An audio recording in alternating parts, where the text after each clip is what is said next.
இப்போ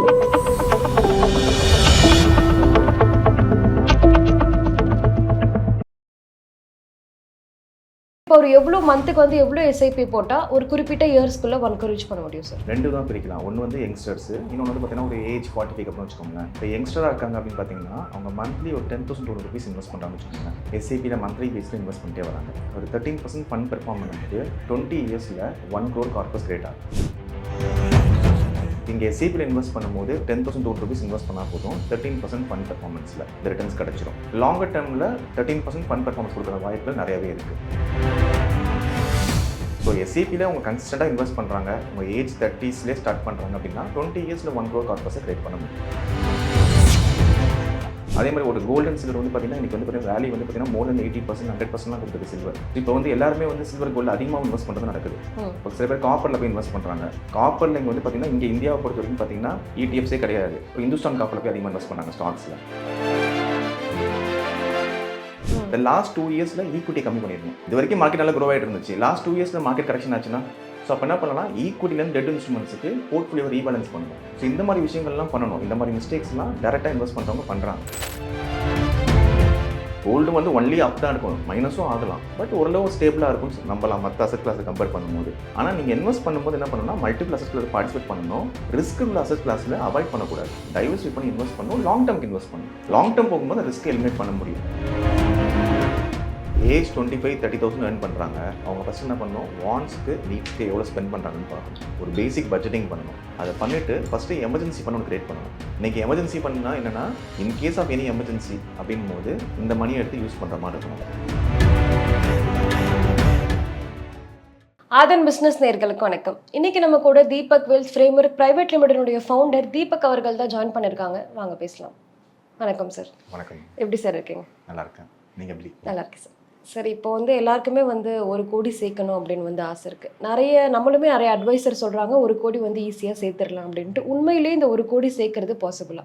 கண்டிப்பாக சேர்க்க முடியும் 1 கோடின்றது. இப்போ ஒரு இனிஷியலாக ஒரு 23-25 இயர்ஸில் வந்து பார்த்திங்கன்னா கேரியர் ஸ்டார்ட் பண்ணுறாங்க யங்ஸ்டர்ஸு.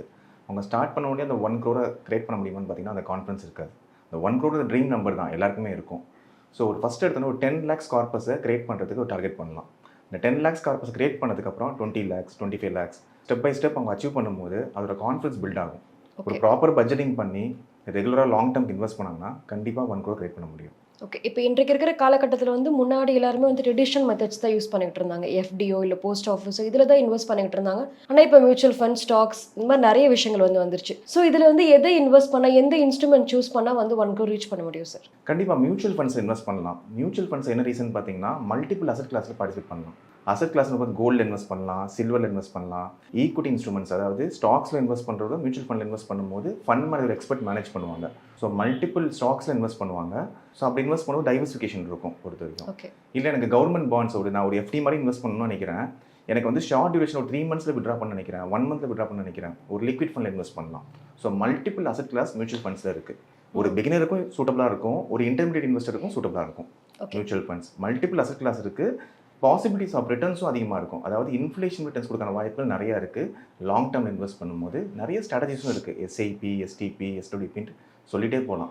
ஸோ அவங்க வந்து பார்த்திங்கன்னா ஃபோக்கஸ்டாக ஒரு இன்வெஸ்ட்மெண்ட்டை ஸ்டார்ட் பண்ணிவிட்டு அவங்க கோலை செட் பண்ணிட்டு இன்வெஸ்ட் பண்ணாங்கன்னா நல்ல கார்பஸை கிரியேட் பண்ண முடியும். நீங்கள் சொன்ன மாதிரி ஒரு ஃபினான்ஷியல் கோலோட இன்வெஸ்ட்மெண்ட் ஸ்டார்ட் பண்ணால் மியூச்சுவல் ஃபண்ட் வந்து ரீச் பண்ணால் கண்டிப்பாக அந்த 1 crore வந்து ரீச் பண்ண முடியும் அப்படின்ட்டு. ஸோ இப்போ ஒரு இன்வெஸ்டர் வந்து மியூச்சுவல் ஃபண்டில் இன்வெஸ்ட் பண்ணால் டிசைட் பண்ணியிருக்காரு. ஸோ இப்போ ஒரு எவ்வளோ மந்த்துக்கு வந்து எவ்வளோ SIP போட்டால் ஒரு குறிப்பிட்ட இயர்ஸ்க்குள்ளே 1 crore ரீச் பண்ண முடியும் சார்? இப்போ ரெண்டு தான் பிரிக்கலாம். ஒன்று வந்து யங்ஸ்டர்ஸு, இன்னொன்று வந்து பார்த்தீங்கன்னா ஒரு ஏஜ் 45 அப்புறம் வச்சுக்கோங்களேன். இப்போ யங்ஸ்டராக இருக்காங்க அப்படின்னு பார்த்தீங்கன்னா அவங்க மந்த்லி ஒரு 10,200 rupees இன்வெஸ்ட் பண்ணுறாங்கன்னு வச்சுக்கோங்களேன். எஸ்ஐபியில் மந்த்லி பேஸில் இன்வெஸ்ட் பண்ணிட்டே வராங்க. ஒரு 13% ஃபண்ட் பெர்ஃபார்ம் பண்ணும்போது 20 இயர்ஸில் 1 crore கார்பஸ் கிரியேட் ஆகும். இதே அவங்க ஒரு FD இன்ஸ்ட்ருமெண்ட்டில் பண்ணுறாங்க, ஒரு ஃபிக்ஸ்டு இன்ஸ்ட்ருமெண்ட் லைக் FDனோ போஸ்ட் ஆஃப் சேவிங்ஸ் ஸ்கீமாக இருக்கட்டும், இல்லை FDயாக இருக்கட்டும், சுகன்யா சம்ருதி ஸ்கீமாக இருக்கட்டும், எந்த ஸ்கீம் எடுத்தாலும் 6-7-8% தான் மேக்ஸிமம் வரும் ரிட்டர்ன்ஸ் உங்களுக்கு. அதே நீங்கள் சேம் 1 crore கார்பஸ் கிரியேட் பண்ணுறதுக்கு 18,500 rupees மந்த்லி இன்வெஸ்ட் பண்ணணும். இங்கே எஸ்ஐபியில் இன்வெஸ்ட் பண்ணும்போது 10,200 rupees இன்வெஸ்ட் பண்ணால் போதும் 13% ஃபண்ட் பெர்ஃபார்மன்ஸில் இந்த ரிட்டர்ன்ஸ் கிடச்சிடும். லாங்கர் டேர்மில் 13% ஃபண்ட் பெர்ஃபார்மன்ஸ் கொடுக்குற வாய்ப்புகள் நிறையவே இருக்குது. ஸோ எஸ்ஐபியில் அவங்க கன்சிஸ்டண்டாக இன்வெஸ்ட் பண்ணுறாங்க, உங்கள் ஏஜ் 30ஸ்லேயே ஸ்டார்ட் பண்ணுறாங்க அப்படின்னா 20 இயர்ஸில் 1 crore கார்பஸை கிரியேட் பண்ண முடியும். ஓகே, இப்போ ஒரு பிகினர் 3,000 மந்த்லி இன்வெஸ்ட் பண்ணுறாரு அப்படின்னா ஒரு 20 இயர்ஸ் வந்து அக்ரெசிவாக இன்வெஸ்ட் பண்ணிகிட்டே இருக்காரு. ஸோ 20 இயர்ஸ்க்கு அப்புறம் அவருக்கு எவ்வளோ கார்பஸ் சார் கிடைக்கும்? இப்போ மந்த்லி 3000 ருபீஸ் இன்வெஸ்ட் பண்ணுறாங்கன்னு வச்சுக்கோங்களேன், 20 இயர்ஸ் உங்களுக்கு ரெகுலராக இன்வெஸ்ட் பண்ணுறாங்க. அதே 13% ஃபண்ட் பெர்ஃபார்மன்ஸில் அவங்களால 31 lakhs கார்பஸ் கிரியேட் பண்ண முடியும். இப்போ நிறைய பேருக்கு என்னன்னா மியூச்சுவல் ஃபண்டில் வந்து எல்லாமே வந்து எஸ்ஐபி இப்போ ஈஸியாக இருக்கிறதுனால எல்லாருமே வந்து எஸ்ஐபி வந்து டேரெக்டாக வந்து போட்டுட்ருக்காங்க. இப்போ டேரெக்டாக போடும்போது ரிட்டர்ன்ஸ் வந்து ரெகுலர் டேரக்ட் வந்து கம்மியாக கிடைக்குமா சார்? டெஃபினட்டாக டேரக்ட் ஸ்கீமில் பார்த்தீங்கன்னா எக்ஸ்பென்ஸ் ரேஷியோ கம்மியாக இருக்கும். ரெகுலர் ஸ்கீமில் ஒரு 1% எக்ஸ்பென்ஸ் 0.5 to 1% எக்ஸ்பென்ஸ் ரேஷியோ அதிகமாக இருக்கும். டெஃபினட்டாக ரிட்டர்ன்ஸ் வைஸ் பார்க்கும்போது நான் டேரக்ட் ஸ்கீம் இன்வெஸ்ட் பண்ணும்போது ரிட்டர்ன்ஸ் பெட்டராக தான் இருக்கும். அந்த 1% வேரியேஷன் இருக்கலாம், 0.5% to 1% வேரியேஷன் இருக்கலாம். ஆனால் இன்வெஸ்ட் பண்ணுறவங்களுக்கு கைடன்ஸ் தேவை அப்படின்னா கண்டிப்பாக ரெகுலர் ஸ்கீம்ஸ் யூஸ்ஃபுல்லாக இருக்கும். இப்போ நான் ஒரு பிகினர் இன்வெஸ்டராக இருக்கேன், நான் ஒரு ஃபின்டெக் பிளாட்ஃபார்ம் போய் இன்வெஸ்ட் பண்ணுறேன். நான் என்ன பண்ணுவேன்னா ஃபண்டோட பெர்ஃபார்மன்ஸை பேஸ் பண்ணி ஃபண்டை சூஸ் பண்ணுவேன். அப்போ என்ன ஆகும்னா ஒரு ஃபண்டோட பெர்ஃபார்மன்ஸ் கொடுக்கும். ஒரு வருஷம் லார்ஜ் கேப் நல்லா பெர்ஃபார்ம் பண்ணும், ஒரு வருஷம் மிட் கேப் நல்லா பெர்ஃபார்ம் பண்ணும், ஒரு வருஷம் வந்து பார்த்தீங்கன்னா ஒரு தீமெட்டிக் ஃபண்ட்ஸ் நல்லா பெர்ஃபார்ம் பண்ணும். ஸோ அந்த ஃபண்டில் இன்வெஸ்ட் பண்ணுவாங்க. அதுக்கப்புறம் அது ஒரு ஸ்டாக்னண்டாக இருக்கும் அந்த ஃபண்டு, அப்போ அந்த ஃபண்டில் இன்வெஸ்ட் பண்ணுவாங்க. இந்த மாதிரி சினாரியோஸ் இருக்கும். கோல்ஸை பேஸ் பண்ணி இன்வெஸ்ட் பண்ண மாட்டாங்க. யாருமே வந்து பார்த்தீங்கன்னா ஃபின்டெக் பிளாட்ஃபார்ம்ஸ் டேரக்ட் பிளாட்ஃபார்ம்ஸ் என்ன ஆகும்னா ஃபண்ட் பெர்ஃபார்மன்ஸ் காமிப்பாங்க, நம்மளே அந்த ஃபண்டில் இன்வெஸ்ட் பண்ணுறோம். நீங்கள் என்ன பண்ணணும், கோல் செட் பண்ணி இன்வெஸ்ட் பண்ணணும். கோல் செட் பண்ண நான் எனக்கு எந்த ரெக்குயர்மெண்ட்ஸ்க்காக இன்வெஸ்ட் பண்ணுறேன், ரிட்டையர்மெண்ட்டுக்கா, சைல்டு எஜுகேஷனுக்கா, இல்லை நான் ஒரு கார்பஸ் பில்டிங் பிளான் பண்ணுறேன்னா, இல்லை ஒரு இஎம்ஐ ரீபேமெண்ட்டா, எத்தனை வருஷம் மணி நான் ஹோல்ட் பண்ணணும், ஸோ எத்தனை வருஷம் ரீச் பண்ணணும்னு பார்த்துட்டு அதுக்கேற்ற ரெக்குயர்மெண்ட்ஸ்க்கு ஏற்ற மாதிரி ஃபண்டை சூஸ் பண்ணணும். இன்றைக்கி long term, short term, medium term சொல்லிட்டு கேட்டகரியாக பிரிக்கலாம். ஸோ அதுக்கேற்ற மாதிரி தான் ஃபண்டை சூஸ் பண்ணணும். இப்போ நீங்கள் போய் ஒரு 1 year ஃபண்டுக்கு போய் ஸ்மால் கேப்போட நிறைய பேர் இன்வெஸ்ட் பண்ணுறாங்க. ஸோ 1 yearக்கு ஸ்மால் கேப் மட்டும் இன்வெஸ்ட் பண்ணக்கூடாது. ஆக்சுவலாக ரிஸ்க் அதிகமாக இருக்குது. ஒரு மோர் தென் 7 years உள்ளவங்க தான், மோர் தென் 7 years ரெக்குயர்மெண்ட்ஸ் தான் ஸ்மால் கேப் ஃபண்டு போகலாம். அதே மாதிரி ஒரு கோல்டன் சில்வர் வந்து பார்த்தீங்கன்னா இன்றைக்கி வந்து பார்த்தீங்கன்னா ரேலி வந்து பார்த்தீங்கன்னா மோர் தென் 80%, 100%லாம் கொடுத்துருக்கு சில்வர். இப்போ வந்து எல்லாருமே வந்து சில்வர் கோல்டு அதிகமாக இன்வெஸ்ட் பண்ணுறது நடக்குது. இப்போ சில பேர் காப்பரில் போய் இன்வெஸ்ட் பண்ணுறாங்க. காப்பரில் இங்கே வந்து பார்த்தீங்கன்னா இங்கே இந்தியாவை பொறுத்த வரைக்கும் பார்த்தீங்கன்னா ETFஸே கிடையாது. ஆனால் காப்பர் இப்போ இந்துஸ்தான் காப்பரில் போய் அதிகமாக இன்வெஸ்ட் பண்ணுறாங்க ஸ்டாக்ஸில். ஏன்னா அது காப்பர்ன்ற வேர்ட் இருக்குன்னு சொல்லிட்டு. ஸோ இந்த மாதிரியான அவேர்னஸ் எல்லாமே இருக்காது பொறுத்த வரைக்கும். ஸோ ஒரு பிகினர் இன்வெஸ்டர்னா கண்டிப்பாக ரெகுலர் ஸ்கீம் சப்போர்ட் பண்ணும். ஒரு மியூச்சுவல் ஃபண்ட் டிஸ்ட்ரிபியூட்டர் மூலமாக இன்வெஸ்ட் பண்ணுறாங்க, அவங்களுக்கு கைடன்ஸ் கொடுக்கும்போது ஒரு ப்ராப்பரான கைடன்ஸ் இருக்கும். போர்ட்ஃபோலியோ ரிவ்யூ பண்ணுவாங்க, ரீபேலன்சிங் பண்ணுவாங்க, ரீஸ்ட்ரக்சரிங் பண்ணலாம், தேவைப்படும்போது ஸ்விட்ச் பண்ணலாம். இப்போ ஒரு ஃபண்ட் மேனேஜரோட நாலேஜ் உங்களுக்கு கிடைக்கும் பொறுத்த வரைக்கும், அதை ஷேர் பண்ணுவாங்க. இந்த மாதிரி இன்சைட்ஸ் கிடைக்கும் போது பெட்டராக போர்ட்ஃபோலியோ மேனேஜ் பண்ணலாம். முக்கியமாக கோல் பேஸ் பண்ணி இன்வெஸ்ட் பண்ணணும். என் ரெக்குயர்மெண்ட் என்ன, எத்தனை வருஷம் நான் இன்வெஸ்ட் பண்ண போகிறேன், அதுக்கேற்ற மாதிரி, அதாவது ரிஸ்க் அப்டேட்க்கு ஏற்ற மாதிரி ஃபண்டை சூஸ் பண்ணணும். லாங் டேர்ம் கன்டினியூ பண்ணணும். இன்றைக்கி ஃபின்டெக் பிளாட்ஃபார்ம்ஸ் இன்வெஸ்ட் பண்ணுற நிறைய பேர் என்ன பண்ணுறாங்கன்னா மார்க்கெட் வாலட்டிலிட்டி பீரியட் வரும்போது, அதாவது மார்க்கெட் இறங்கும் போது பேனிக் ஆகி செல் பண்ணிடுறாங்க, எஸ்சிபி ஸ்டாப் பண்ணிடுறாங்க. அந்த மாதிரி பண்ணவே கூடாது. எப்போ மார்க்கெட் கம்மியாக இருக்கோ அப்போ வந்து பார்த்தீங்கன்னா பார்ட்டிசிபேட் பண்ணணும், முடிஞ்சால் அதிகமாக இன்வெஸ்ட் பண்ணணும். ஸோ கண்டிப்பாக லாங்கர் டேர்ம் இன்வெஸ்ட்மெண்ட் பண்ணுறேன் ஒரு பிகினர் இன்வெஸ்டராக இருக்குன்னா ரெகுலர் ஸ்கீம் கண்டிப்பாக சப்போர்ட் பண்ணும். இப்போ நீங்கள் சொன்ன மாதிரி நிறைய இன்வெஸ்டர்ஸ் வந்து மார்க்கெட் சைட் வேஸில் இருக்கும்போது ரொம்ப கம்மி பர்ஃபார்ம் பண்ணும்போது வந்து எஸ்ஐபி வந்து ஸ்டாப் பண்ணிடுவாங்க. ஸோ இதான் வந்து மேஜரான பண்ணுற மிஸ்டேக். ஸோ வேறு எந்த மாதிரி மிஸ்டேக்லாம் இன்வெஸ்டர்ஸ் பண்ணுறாங்க சார் காமனாக? இல்லை, இப்போ ஆல்ரெடி சொன்ன மாதிரி கோல் பேஸ் இன்வெஸ்ட்மெண்ட் நிறைய பேர் பண்ணுறது இல்லை. எல்லாருமே வந்து ரேண்டமாக ஒரு ஃபண்டை சூஸ் பண்ணுறாங்க, இன்வெஸ்ட்மெண்ட் ஸ்டார்ட் பண்ணுறாங்க. நீங்கள் வந்து ஃபண்ட்ஸ் சூஸ் பண்ணும்போது என்னோட ரெக்குயர்மெண்ட் என்ன, ரிட்டையர்மெண்ட்டுக்கு 20 years இருக்குது, நான் இப்போ ரிஸ்க் எடுக்கலாம். ஸோ 20 years ஒரே ஃபண்ட் எடுக்கலாமா, 3 to 4 ஃபண்ட் சூஸ் பண்ணலாம். ஒரு மல்டி கேப், ஸ்மால் கேப் இந்த மாதிரி சூஸ் பண்ணலாம். தேவைப்படும் போது ஃபண்டை ஸ்விட்ச் பண்ணலாம். இப்போ ஒரு வருஷம் ஃபண்ட் பெர்ஃபார்ம் பண்ணி ஃபண்டை ஸ்விட்ச் பண்ணுவாங்க அவசியம் இல்லை. இப்போ கேட்டகரி வைஸ் பெர்ஃபார்மன்ஸ் பார்க்கணும். இப்போ ஸ்மால் கேப் நல்லா பண்ணல, லார்ஜ் கேப் ஒன்றே நல்லா பண்ணியிருக்கு, அவங்க பண்ணியிருக்க ஸ்மால் கேப் ஃபண்ட் பெர்ஃபார்ம் பண்ணலன்னு சொல்லிட்டு ஸ்விட்ச் பண்ணுவாங்க. நீங்கள் என்ன பண்ணணும், ஸ்மால் கேப் அந்த கேட்டகரியில் தான் நீங்கள், அதாவது ஆப்பிள் கம்பேரிசன் தான் இருக்கணும். ஸ்மால் கேப் ஃபண்ட்லேயே எல்லா ஃபண்டும் பெர்ஃபார்ம் பண்ணுது, இந்த ஃபண்டும் பெர்ஃபார்ம் பண்ணல, அதுவும் கன்சிஸ்டண்டாக பெர்ஃபார்ம் பண்ணல, அப்போ ஸ்விட்ச் பண்ணலாம். ஸோ இந்த மாதிரியான ரீசன்ஸ் இருக்கணும் ஒரு ஃபண்டை ஸ்விட்ச் பண்ணுறதா இருக்கட்டும். ப்ளஸ் போர்ட்ஃபோலியோ வந்து தேவைப்படும்போது ரீபேலன்சிங் பண்ணலாம். இப்போ ஒரு 10 வருஷம் இன்வெஸ்ட் பண்ணுறாங்க, 10 வருஷம் முடிஞ்சோன்னா அவங்க கோல் அச்சீவ் பண்ண நினைக்கிறாங்க. இந்த லாஸ்ட் 2 yearsல ஈக்விட்டி கம்மி பண்ணிடணும். இது வரைக்கும் மார்க்கெட் நல்லா க்ரோ ஆகிட்டு இருந்துச்சு, லாஸ்ட் 2 yearsல மார்க்கெட் கரெக்ஷன் ஆச்சுன்னா ஸோ அப்போ என்ன பண்ணலாம், ஈக்விட்டிலேருந்து டெட் இன்ஸ்ட்ருமெண்ட்ஸுக்கு போர்ட்ஃபோலியோ ரீபேலன்ஸ் பண்ணணும். ஸோ இந்த மாதிரி விஷயங்கள்லாம் பண்ணணும். இந்த மாதிரி மிஸ்டேக்ஸ்லாம் டேரெக்டாக இன்வெஸ்ட் பண்ணுறவங்க பண்ணுறாங்க. ஒரு சில பேர் ரொம்ப விஷயம் தெரிஞ்சவங்க லாங் டேர்ம் இன்வெஸ்ட் பண்ணிருக்காங்க, ஆல்ரெடி ஒரு இன்டர்மீடியட் இன்வெஸ்டராக இருக்காங்க, அவங்க ட்ரை பண்ணலாம், டைரக்ட் இன்வெஸ்ட்மெண்ட் பண்ணலாம். ஸோ இது வரைக்கும் பிகினர் இன்வெஸ்டராக இருக்கேன், எனக்கு அந்த அளவுக்கு தெரியாது அப்படின்றவங்க கண்டிப்பாக ஒரு ரெகுலர் ஸ்கீமில் போகும்போது பெனிஃபிட் இருக்கும். நீங்கள் சொன்ன மாதிரி இன்னொரு பண்ணுற மிஸ்டேக் என்னன்னா ஓவர் டைவர்சிஃபிகேஷன். எல்லாருமே டைவர்சிஃபிகேஷன் தப்பாக புரிஞ்சுட்டு இப்போ மந்த்லி 5,000 ஒரு 10 yearsக்கு போடுறாங்க அப்படின்னா 5 ஃபண்டோ 6 ஃபண்டோ வாங்குறாங்க. ஸோ இது சரியானதா சார்? இல்லை, 5 ஃபண்ட் 6 ஃபண்ட் என்னை பொறுத்த வரைக்கும் வாங்கலாம் தான் சொல்லுவாங்க.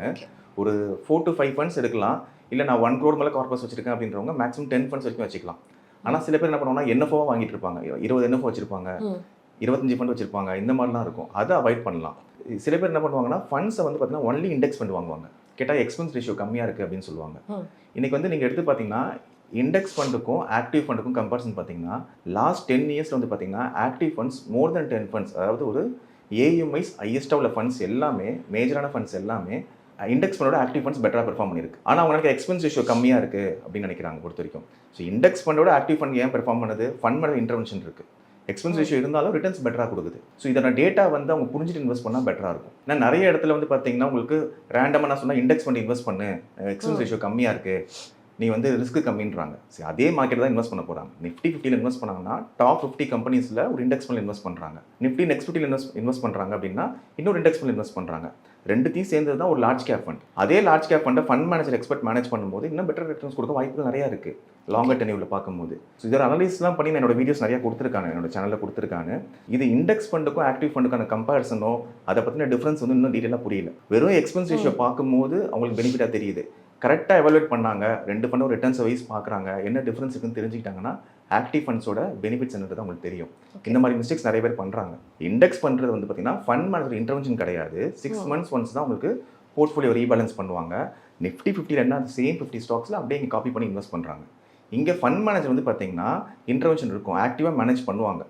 மார்க்கெட் ட்ரெண்டுக்கு ஏற்ற மாதிரி, அப்ஸ் அண்ட் டவுன்ஸ்க்கு ஏற்ற மாதிரி அவங்க ஃபண்ட் அனாலிசிஸ் டீம் இருப்பாங்க, அவங்களோட இன்புட்ஸும் இருக்கும், எல்லாருமே டீமாக வந்து மேனேஜ் பண்ணுவாங்க. இதில் ஆக்டிவ் ஃபண்ட்ஸ் என்ன முக்கியமான விஷயம் பார்த்தீங்கன்னா, மார்க்கெட்டில் சப்போஸ் ஒரு கரெக்ஷன் ஆகுது அப்படின்னா கொஞ்சம் கேஷாக கூட ஹோல்ட் பண்ணலாம். ஸோ அந்த மாதிரி ஒரு 65% ஈக்விட்டி வச்சுட்டு ரிமைனிங் வந்து பார்த்தீங்கன்னா அதுக்கேற்ற மாதிரி வந்து பார்த்தீங்கன்னா கேஷாக ஹோல்ட் பண்ணலாம், கொஞ்சம் டெட் இன்ஸ்ட்ருமெண்ட்ஸில் வைக்கலாம், அந்த மாதிரிலாம் ஹோல்ட் பண்ணுற ஆப்பர்ச்சுனிட்டி இருக்குது பொறுத்த வரைக்கும். இண்டெக்ஸ் ஃபண்டில் அந்த சேம் இண்டெக்ஸ் போர்ட்ஃபோலியோ அந்த 50 ஸ்டாக்ஸ்னா 50 ஸ்டாக்ஸில் அப்படியே இருக்கும், நீங்கள் அந்த போர்ஷன் மாற்றவே முடியாது பொறுத்த வரைக்கும். ஸோ ஆக்டிவ் ஃபண்டில் நிறைய ஆப்பர்ச்சுனிட்டிஸ் இருக்குது ஆக்சுவலாக. ஷார்ட் டியூரேஷனில் மேபி ஏதாவது ஒரு இண்டெக்ஸ் ஃபண்ட் பெட்டராக பெர்ஃபார்ம் பண்ணியிருக்கலாம். லாங் டியூரேஷன் போகும்போது மெஜாரிட்டி ஆஃப் ஆக்டிவ் ஃபண்ட்ஸ் இண்டெக்ஸோட பெட்டராக தான் பெர்ஃபார்ம் பண்ணியிருக்கு. ஸோ அவங்க பார்க்குற இந்த 0.5% to 1% தான். ஆனால் ரிட்டர்ன்ஸ் வைஸ் பார்த்தீங்கன்னா மோர் தென் 3% டிஃபரன்ஸ் நிறைய ஃபண்ட்ஸில் இருக்குது. நீங்கள் சொன்ன மாதிரி கம்பேர் பண்ணும்போது ஆக்டிவ் ஃபண்ட் நல்லா பெர்ஃபார்ம் பண்ணியிருக்கு. பட் இண்டெக்ஸ் ஃபண்ட்லையுமே 10 to 12% ரிட்டர்ன்ஸ் எதிர்பார்க்க முடியுமா சார்? தாராளமாக எதிர்பார்க்கலாம். இண்டெக்ஸ் ஃபண்ட்லேயும் ஒரு 10-12% ரிட்டர்ன்ஸ் எதிர்பார்க்கலாம். ஆனால் நீங்கள் எடுக்கிற இண்டெக்ஸை பொறுத்து இருக்குது. இண்டெக்ஸ் ஃபண்ட்லேயும் ஒரு ஃபெமிலியரான இண்டெக்ஸ் பார்த்தீங்கன்னா நிஃப்டி 50 சொல்லலாம், சென்செக்ஸ் 30 கம்பெனிஸ் சொல்லலாம், நிஃப்டி நெக்ஸ்ட் 50 சொல்லலாம். நிறைய பேர் மிட் கேப் ஸ்மால் கேப் இண்டெக்ஸில் பண்ணுறதில்ல பொறுத்த வரைக்கும். மிட் கேப் ஸ்மால் கேப் இண்டெக்ஸ்லாம் இப்போ தான் நிறைய ஃபண்ட்ஸும் வந்துட்டு இருக்கு பொறுத்த வரைக்கும். ஸோ நிறைய இண்டெக்ஸ் ஃபண்ட்ஸ் இருக்குது. நீங்கள் கம்பேர் பண்ணும்போது பெனிஃபிட் வைஸ் ஆக்டிவ் ஃபண்ட்ஸ் பெனிஃபிட்டாக ரிட்டர்ன்ஸ் கொடுத்துருக்கு லாங்கர் டென்யூரில். ஷார்ட் டியூரேஷனில் மேபி ஒரு சில இண்டெக்ஸ் ஃபண்ட் வந்து பார்த்தீங்கன்னா பெட்டர் இண்டெக்ஸ் ரிட்டர்ன்ஸ் கொடுத்துருக்கு, பெட்டர் ரிட்டர்ன்ஸ் கொடுத்துருக்கு. நீங்கள் முன்னாடி சொன்ன மாதிரி இப்போ கோல்டு சில்வர் ரெண்டுமே வந்து 100% மேலே வந்து ரிட்டர்ன்ஸ் கொடுத்துக்கிட்டு இருக்கு. ஸோ இப்போ வந்து ஜென்ரலாக எல்லாரும் சொல்கிறது போர்ட்ஃபோலியோவில் 10 to 15% மட்டும் கோல்டு சில்வருக்கு வந்து அலோகேட் பண்ணுங்கன்ட்டு. ஸோ இப்போ லாஸ்ட் இயர் பார்த்தீங்கன்னா அதிக ரிட்டர்ன்ஸ் கொடுத்துருக்கு. ஸோ இந்த இயருமே அப்படி தான் போகும் நிறைய பேர் சொல்கிறாங்க. ஸோ இப்போ வந்து அலோகேஷன் இன்க்ரீஸ் பண்ணாமல் இல்லை அதே போதுமா சார்? இல்லை, கண்டிப்பாக இப்போ வந்து பார்த்தீங்கன்னா அப் ட்ரெண்டில் தான் இருக்குது பொறுத்த வரைக்கும். ஏன்னா இன்னும் வந்து பார்த்தீங்கன்னா உங்களுக்கு இந்த குளோபல் கிரைசிஸ்ன்றதுலாம் வந்து பார்த்தீங்கன்னா கம்ப்ளீட்டாக சால்வ் ஆகலை. இன்னமும் வந்து பார்த்தீங்கன்னா சென்ட்ரல் பேங்க்ஸ் எல்லாருமே வந்து பை பண்ணிட்டு தான் இருக்காங்க. இதே ட்ரெண்ட் வந்து கன்டினியூ ஆகுமான்னு சொல்ல முடியாது. மேபி இன்னைக்கு ஒரு இந்த வருஷம் வேணால் கன்டினியூ ஆகலாம், மேபி நம்ம கரெக்டாக சொல்ல முடியாது. ஆனால் நம்ம என்ன பண்ணலாம்னா இந்த 20% அலோகேஷனுக்குள்ளேயே வச்சுக்கலாம். இல்லை நான் இப்போ அலோகேட் பண்ணுறேன் அப்படின்னா கரெக்டாக நீங்கள் எக்ஸிட் ஆகவும் தெரியும். இப்போ நான் அதிகமாக இப்போ வாங்கணும்னு நினைக்கிறேன் அப்படின்னா கரெக்டாக எக்ஸிட்டாக ஆகணும் பொறுத்த வரைக்கும். இப்போ சில்வர் வந்து பார்த்தீங்கன்னா இதே ரேலி இருந்துகிட்டே இருக்குன்னு சொல்ல முடியாது, கண்டிப்பாக ட்ராப் ஆகும் வாய்ப்பு இருக்குது ஃபியூச்சரில். அதுவும் சில்வர் அண்ட் கோல்டு கம்பேர் பண்ணும்போது கோல்டில் இருக்க ஸ்டெபிலிட்டி வந்து சில்வரில் கிடையாது பாஸ்ட்டில் பார்க்கும்போது பொறுத்த வரைக்கும். அதனால் நம்ம எக்ஸாக்டாக ரேட் வைஸ் சொல்ல முடியலனா கூட இப்போ கரெக்டாக ட்ரெண்ட் இருக்குது. ஆனால் இதே ட்ரெண்ட் வந்து லாங்கர் டேர்முக்கு கன்டினியூ ஆக வாய்ப்புகள் கம்மி தான். ஸோ கரண்ட் சினேரியோவுக்கு நம்ம இன்வெஸ்ட் பண்ணலாம் பொறுத்த வரைக்கும். முக்கியமான விஷயம் இந்த கோல்டை பொறுத்த வரைக்கும் என்னன்னா பேசிவ் இன்கம் கிடையாது. பேசிவ் இன்கம்னா இப்போ நான் ஒரு பென்ஷன் ப்ராடக்ட் எடுக்கிறேன் அப்படின்னா ஒரு இன்கம் வாங்க முடியும். மியூச்சுவல் ஃபண்ட் ஒரு சிஸ்டமேட்டிக் ப்ராடக்ட் இன்வெஸ்ட் பண்ணனா ஒரு இன்கம் கிடைக்குது. கோல்டை பொறுத்த வரைக்கும் என்ன பண்ணுவோம், நம்ம ஃபிசிக்கலாக வாங்கி வைப்போம், இல்லை ETF வாங்கி வைப்போம். மோஸ்ட்லி நம்ம செல் பண்ணுறதே கிடையாது. ஃபிசிக்கல் கோல்டை இன்க்ரீஸ் ஆனாலும் செல் பண்ணுறது கிடையாது. திருப்பி பை பண்ணுவோம், இல்லை அதே ப்ராடக்ட் ஃபிசிக்கல் கோல்டை கொடுத்து வேற ப்ராடக்ட் வாங்குவோம் பொறுத்த வரைக்கும். ஸோ அதுக்கு வந்து பார்த்தீங்கன்னா எக்ஸ்ட்ரா நம்ம வேஸ்டேஜ்லாம் கொடுப்போம். நம்ம செல் பண்ணி ப்ராஃபிட் புக்கிங் பண்ணுறதே கிடையாது. அதை பேஸ் பண்ணி இன்கமாக வாங்க முடியாது. இல்லை எனக்கு மணி தேவைன்னா அடகு வச்சு நம்ம வந்து ஒரு அந்த மணியை யூஸ் பண்ணுவோம், இன்ட்ரெஸ்ட் பே பண்ணிட்டு திருப்பி மூட்டுட்டு அதை திருப்பி யூஸ் பண்ணுவோம், அந்த மாதிரி பண்ணுவோம். பேசிவ் இன்கம் கிடையாது. ஒரு வந்து பெரிய நெகட்டிவ் பாயிண்ட் சொல்லலாம் கோல்டை பொறுத்த வரைக்கும். ஸோ கோல்டில் 20% அலோகேஷன் வைக்கிறது நல்லது. இப்போ ஷார்ட் டியூரேஷன் அதிகமாக வச்சாலும் தேவைப்படும் போது செல் பண்ணுறது பெனிஃபிட் ஆக்சுவலாக. இப்போ வந்து ஒரு 25 years பர்சன் வந்து மந்த்லி 30,000 ஏர்ன் பண்ணுறாரு. ஸோ இப்போ அவர் வந்து மியூச்சுவல் ஃபண்ட் மூலமாக வெல்த்தை பில்ட் பண்ணணும்னு நினைக்கிறாரு. ஸோ அவருக்கான ஸ்டெப் அப் பிளான் என்ன சார் சொல்லுவீங்க? இப்போ இந்த குரூப்பில் இருக்காங்கன்னு வச்சுக்கோங்களேன். இப்போ ஃபேமிலி வந்து பார்த்தீங்கன்னா ஒரு அப்பா அம்மாவே சப்போர்ட் பண்ணுறாங்க, ஒரு இன்கம் இருக்குது. இப்போ இவங்க இப்போ தான் ஒரு இன்கம் இப்போ தான் ஒரு ஏர்னிங் ஸ்டார்ட் பண்ணியிருக்காங்க. அவங்க என்ன பண்ணலாம் அப்படின்னு பார்த்தீங்கன்னா 2 விதமாக பிரிக்கலாம். ஒன்று ஷார்ட் டேர்ம் கோல்ஸ், இன்னொரு long term goals. Short term கோல்ஸ்னு வரும்போது ஒரு 3,500 rupees மந்த்லி வந்து பார்த்தீங்கன்னா ஷார்ட் டேர்ம் கோல்ஸ்க்காக இன்வெஸ்ட் பண்ணலாம். லைக் ஒரு 5 to 7 years வச்சுக்கோங்களேன். ஒரு மேபி ஒரு நாளைக்கு ஒரு வீடு வாங்குறதுக்கு ஒரு லம்சமாக யூஸ் பண்ணுறதுக்கு ஒரு பிரின்சிபல் மணியாக யூட்டிலைஸ் பண்ணலாம். நாளைக்கு ஏதோ ஒரு வெக்கேஷன் போகணும்னு நினைக்கிறாங்க, கார் வாங்கணும்னு நினைக்கிறாங்க, ஒரு டவுன் பேமெண்ட் கூட அவங்க இதில் சேவிங்ஸ் பண்ணலாம். 3,500 rupees மந்த்லி எஸ்ஐபியா ஒரு பேலன்ஸ் ஃபண்ட் இன்வெஸ்ட் பண்ணுறாங்கன்னு வச்சுக்கோங்க. ஒரு மல்டி செட் ஃபண்டில் பேலன்ஸ் ஃபண்ட், அதாவது மல்டி செட் பண்ணால் கோல்டு, ஈக்விட்டி, டெப்ட், ரியல் எஸ்டேட் இன்வெஸ்ட்மெண்ட் ட்ரஸ்ட் எல்லாத்தையுமே கலந்துருக்கும் பொறுத்த வரைக்கும்.